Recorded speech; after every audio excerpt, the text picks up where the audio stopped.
If someone threatened to kill you, what would you do? If someone repeatedly hurt your loved ones, what would you do? I know my answer, and I bet I can guess yours.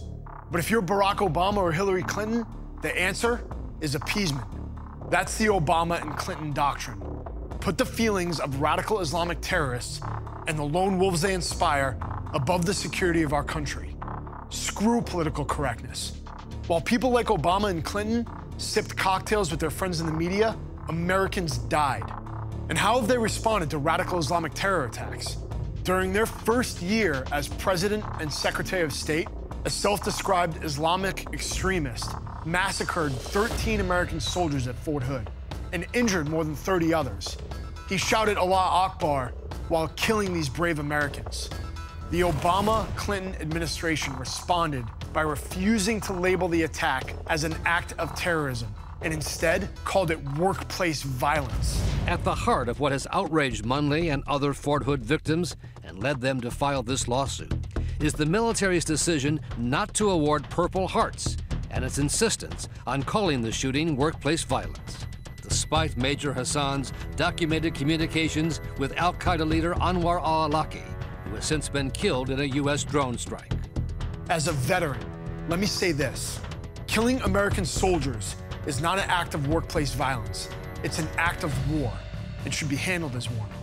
The Obama and Clinton doctrine then continued when they lied to Americans and blamed a movie on the Benghazi attacks.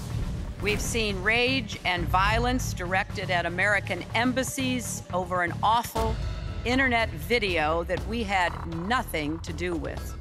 Only in Washington is it possible for anyone to believe that hundreds of people decided to grab AK-47s and mortars and attack the American consulate in Benghazi because of a stupid video.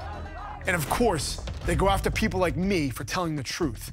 Apparently, me warning Americans about the real threat is somehow worse than Hillary Clinton lying to mothers of those who had been killed in the attack. The fact is, we had 4 dead Americans. Was it because of a protest, or was it because of guys out for a walk one night who decided they'd go kill some Americans? What difference at this point does it make? More recently, an Islamic-inspired terrorist killed 49 people and injured 53 more at Pulse nightclub in Orlando. How did Obama and Clinton respond? By refusing to say radical Islamic terror again, by blaming guns, and by omitting references to Islamic extremism from transcripts related to the attack. How pathetic and weak. The Obama-Clinton national security doctrine of political correctness has killed hundreds of Americans. Every one of us are put at an increased risk every single day this weakness sits in the Oval Office. How much longer will you allow the safety of your family to be threatened?